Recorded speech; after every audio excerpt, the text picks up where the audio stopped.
உண்மையான காதல் என்றால் என்ன? நீ என்னுடன் வாழ வேண்டும் என்பதா, இல்லை நீ மகிழ்ச்சியாக வாழ வேண்டும் என்பதா? இந்த ஒரு கேள்விக்கான அழகான பதிலை 100 ஆண்டுகளுக்கு முன்பே எழுதி வைத்தார் கல்கி. அதுதான் சிவகாமியின் சபதம். அனைவருக்கும் வணக்கம். இது உங்கள் ஹனி வாய்ஸ். சில காதல்கள் திருமணத்தில் முடிவதில்லை, சில காதல்கள் வரலாறாக மாறிவிடுகின்றன. அப்படிப்பட்ட ஒரு காதல்தான் கல்கியின் சிவகாமியின் சபதம். பல்லவ நாட்டின் புகழ்பெற்ற சிற்பி ஆயனரின் மகள் சிவகாமி. அவளின் அழகு முகத்தில் மட்டுமில்லை, அவளின் நாட்டியம், அறிவு, தன்னம்பிக்கை, சுயமரியாதை இவை அனைத்தும் சேர்ந்து அவளை மறக்க முடியாத பெண்ணாக மாற்றின. இளவரசன் நரசிம்மவர்மனும் சிவகாமியும் ஒருவரை ஒருவர் ஆழமாக நேசித்தனர். ஆனால் அவர்களின் காதலுக்கு இடையில் நின்றது அதிகாரமும் அரசியலும் போரும். சாளுக்கிய மன்னன் புலிகேசி பல்லவ நாட்டை தாக்கிய போது பல உயிர்கள் சிதறின. அந்த போரின் நடுவே சிவகாமியின் வாழ்க்கையும் தலைகீழானது. தன் காதலை விட தன் நாட்டின் கௌரவத்தையும் தந்தையின் மரியாதையையும் உயர்வாக நினைத்தாள் சிவகாமி.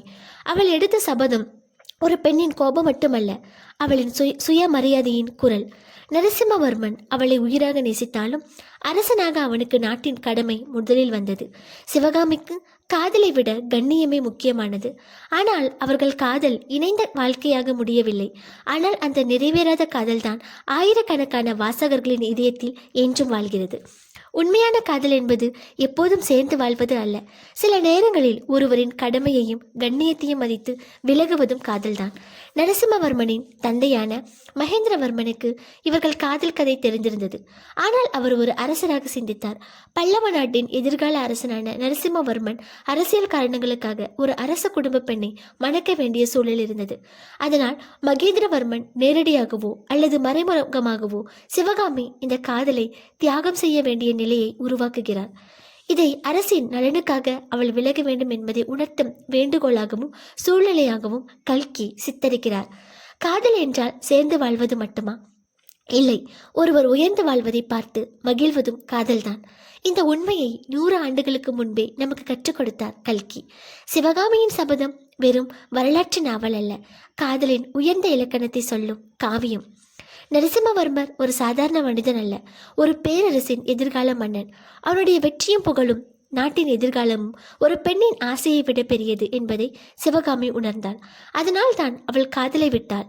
காதலனே அல்ல, அவள் பிரிந்தது வெறுப்பால் அல்ல, அவன் உயர்ந்து வாழ வேண்டும் என்ற ஆசையால். அவள் கண்ணீர் சிந்தினாள், ஆனால் அவன் கிரீடம் சாயக்கூடாது என்று நினைத்தான். அதுதான் உண்மையான காதல். உன்னை நான் பெற்றே ஆக வேண்டும் என்று பிடிவாதம் பிடிப்பது காதல் அல்ல.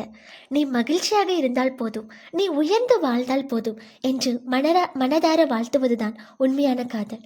அதனால்தான் சிவகாமி இன்று வரை ஒரு கதாபாத்திரமாக இல்லை, ஒரு பெண்ணின் சுயமரியாதையாக, ஒரு காதலின் தியாகமாக, ஒரு தலைமுறையின் நினைவாக வாழ்கிறாள்.